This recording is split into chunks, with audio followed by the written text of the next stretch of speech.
So hello there and welcome to a new episode of Afterthoughts. I've recorded tonight 3 of the 15 Inventions by Bach, and we're planning to do obviously all 15 in blocks of 3, and we might release them on YouTube just one after the other, so 3 per 3, or we might insert another video. That's something to be decided. Anyway, the Inventionen is very important. It's symbolic music for Bach, and I have to say that I haven't played it before. I know it sounds stupid, it sounds a little bit strange, but I'm 43 years old, and it's the first time that I study the Inventions. The reason for that is actually very simple. I started at the age of 11 or 12 with the organ directly, to play the organ, classical organ actually, and I only played organ for 6 years until my 18th year, and I went to Amsterdam to conservatory, and there I started with piano as a second instrument, 2 years later as a main instrument together with organ, but there the focus was for Bach on the well-tempered clavier, not anymore on the Inventions. These pieces are played often in music schools. They're wonderful instruction pieces for pianists, for learning pianists in the music schools. But as I said, I have never played them, and once I've got the clavichord, I jumped to the well-tempered clavier and to the partitas, which I played all 6 of them last month in Brugge. So that's my first approach to the Inventions, so it's rather exciting. And I must say also that honestly that there was a little bit of hesitation. You know, I played some of the partitas on YouTube. There will follow more. We'll make a recording of that next year. And playing the Inventions is so well-known music, maybe much more known than the partitas. Well, yeah, you know, if somebody plays the partitas and the Inventions and Beethoven and Mozart, the expectations can be high for so-called easy music, of more easy music.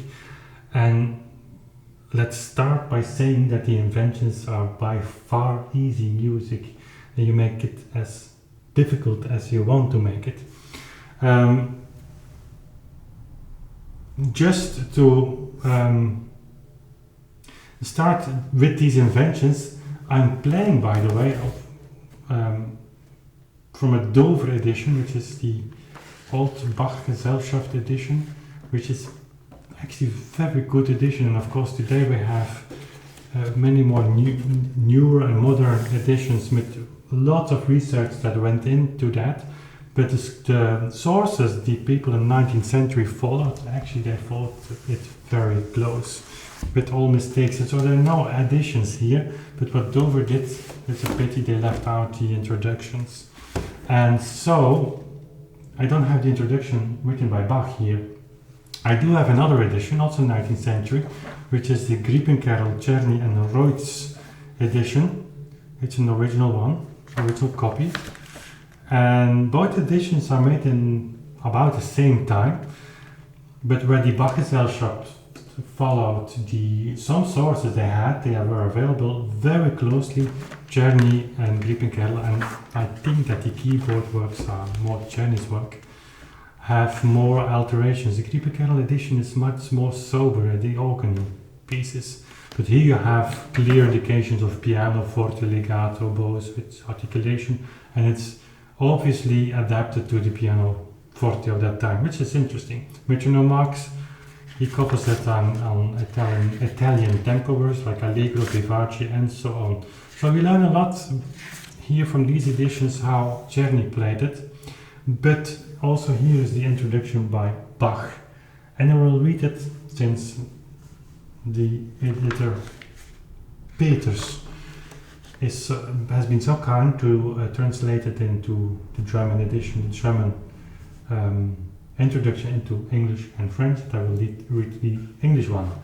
So it's a straightforward guide, and these are the words of Bach, by which lovers of the piano, that's a translation of the 19th century, original one says clavier, should be translated by keyboard, or maybe clavichord, but more especially those eager to learn are shown a clear manner not only to play with pure intonation in 2 parts, but also, when further advanced, to manage 3 obbligato parts, which are the sinfonias, correctly and well. At the same time, not only to secure good inventions, but also to develop the same well, above all, however, to obtain a cantabile style of playing, besides acquiring a strong foretaste of the composition. And that's important. The most important word here, to my feeling, is to establish a cantabile playing. And in first reaction, that would be something that you would connect to 19th century music, Chopin, maybe, Beethoven, more legato, beautiful legato sounding melodies. But connecting that to Bach is something that on first sight might be a bit strange, but actually they were proceeding, they were evolving to a more modern style. These inventions are written around 1720, if I'm not mistaken, maybe a little bit earlier, but around that period. Later will come the Partita 1726, and it's really Bach is departing from the old preludes and fugues style to a more modern sense. And to my feeling, the clavichord, the unbound clavichord, has to do much with that, because it's an instrument with a totally different expression than a harpsichord, and even a different expression than a fretted clavichord. It's different. It's much different. It gives much more possibilities. Not to say that the harpsichord or the fretted clavichord don't give possibilities of expression, but it's different. It opens the way to new keys, to new ways of expression, polyphonic feeling with not only by timing, but also by making sound a little bit more forte, less forte. You can alter things. So I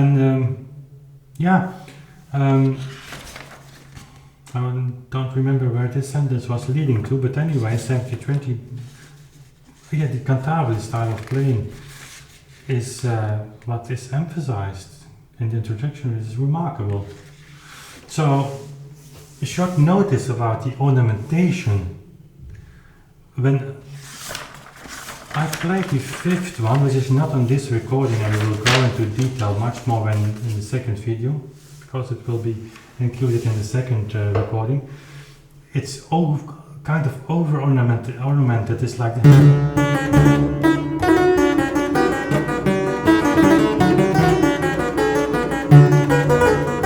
all things like this.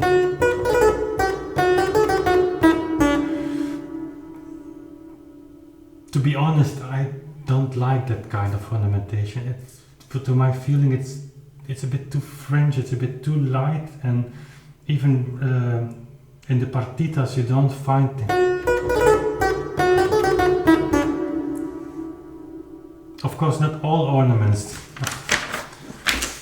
are the same category. In general, they're nice additions, but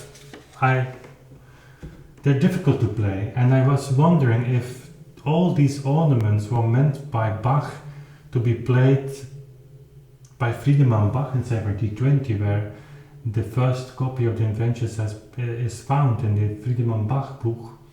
And so I took another book by Neumann, and you might know this, and if you don't know this book, and you're interested in finding your way through ornamentation, you might want to consider just to buy a copy of that. We talked about Neumann lately when we did Mozart. He wrote a fantastic book about Mozart ornamentation, which is out of print, but this one, Ornamentation, Baroque and Post-Baroque Music, with special emphasis on J.S.Bach, I think it's still in print, and this is really a Bible. You find almost every ornament that matters of the Baroque period and later in this book. And if you're hoping to find all the answers to your problems, I must warn you, because this is not a book about answers, this is a book about putting things into a context and you make your own mind.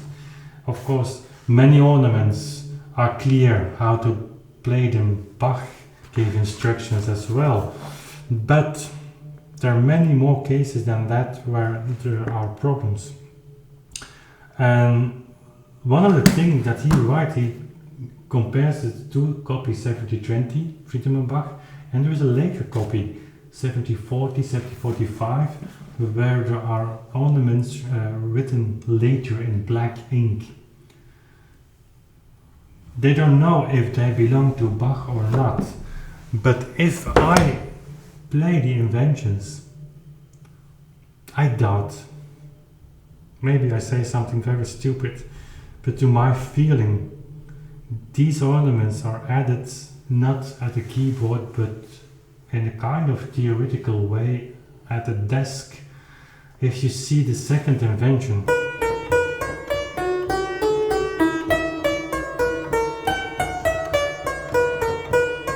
it's a very normal trill.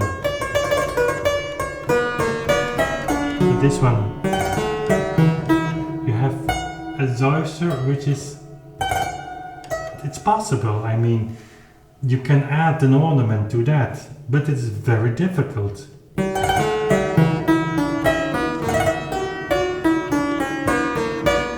The left hand, that's not it. Because on the moment when the left hand starts with a trill, the right hand has to make a break and start a new ornament, no new figure.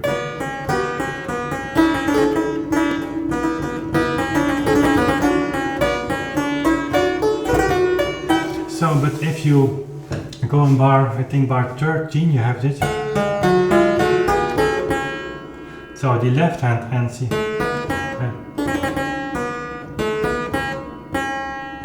this as the same theme, but in the right hand it shares the D with the right hand, which is not strange, it often happens. But then, if this trill must be executed, it's in conflict with the right hand.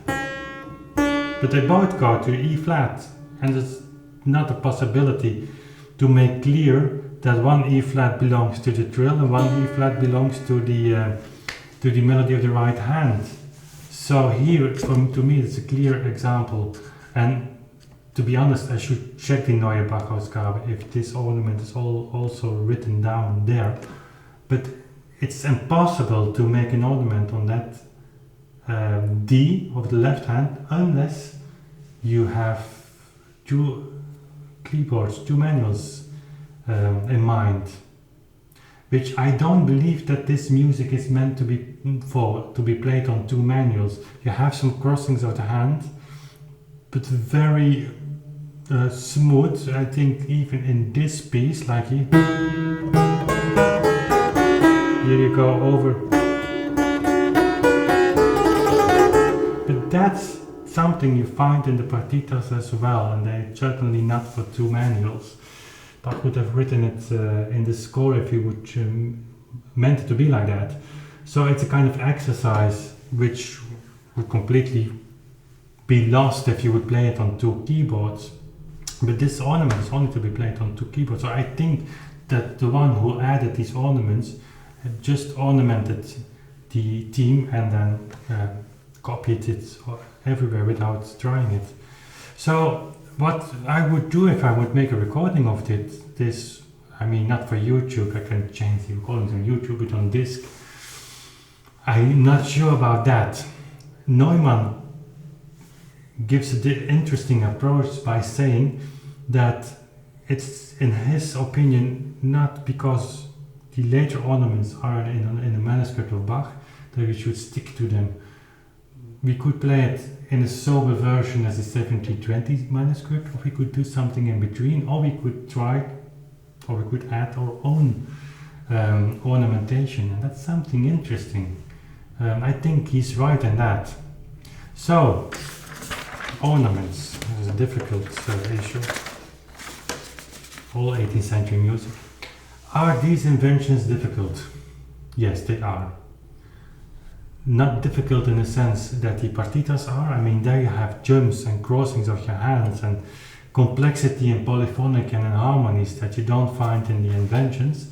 So technically they are easier to play, but the independence of the hands, as written in the introduction by Bach, is really high level. I mean, only in the first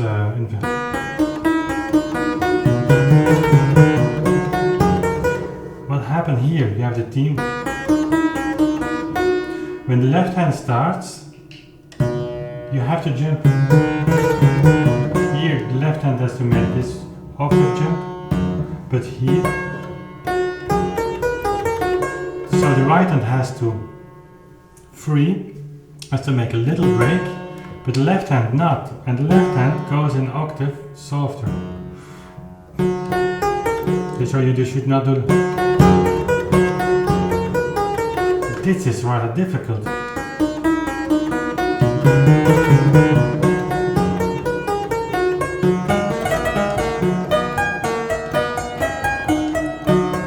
Independent.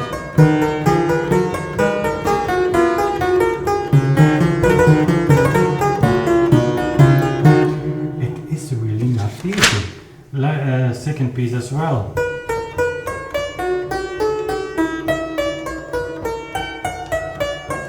I play it rather strict.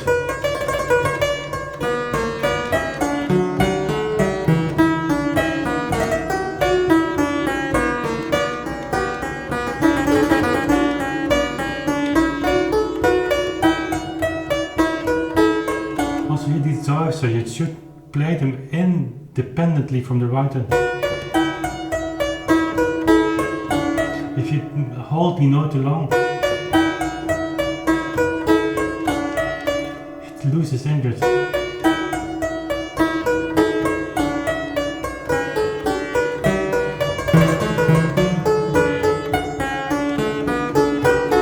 So you can enhance it as much as you want, but by doing this you shift your focus from left to right, and then it remains interesting.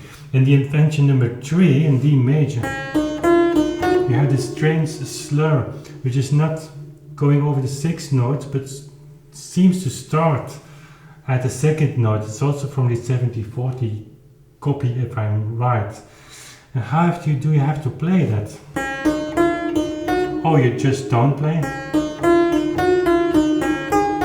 But I did play it, and to my feeling this is just an emphasis of the first beat, a kind of rubato feeling.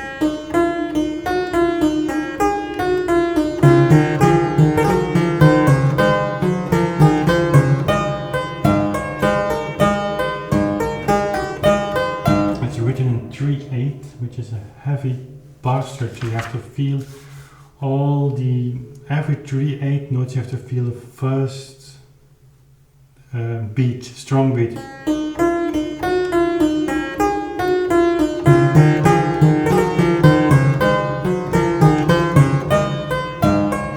Now really heavy, because if it's not really heavy, he could have written it in 6/8.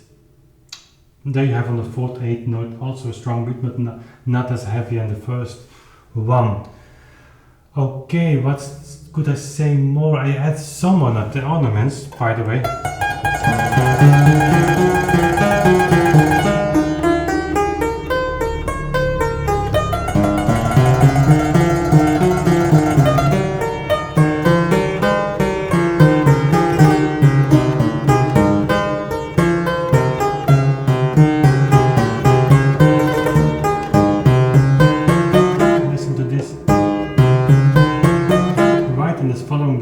But don't play like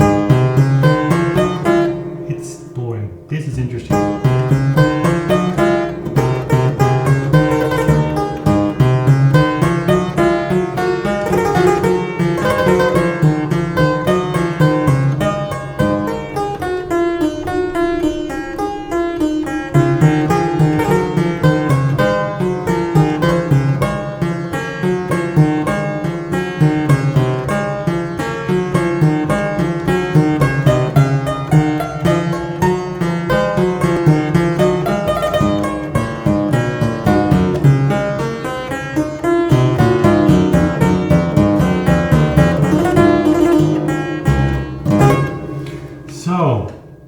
next time number 4, 5, 6, and then we go further.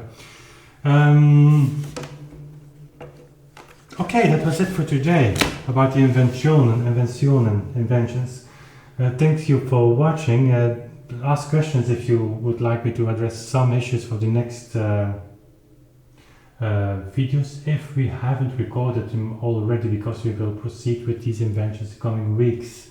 So they might have been recorded before you will be able to share your ideas. But anyway, do it. We can address it later, and it's very interesting to hear from you what your questions are, what your issues are with this music. Thank you for watching. Thank you as always to subscribe to these videos and to share them with all your friends on every platform where you watch these videos. I thank you for that. We see each other very soon again. Bye.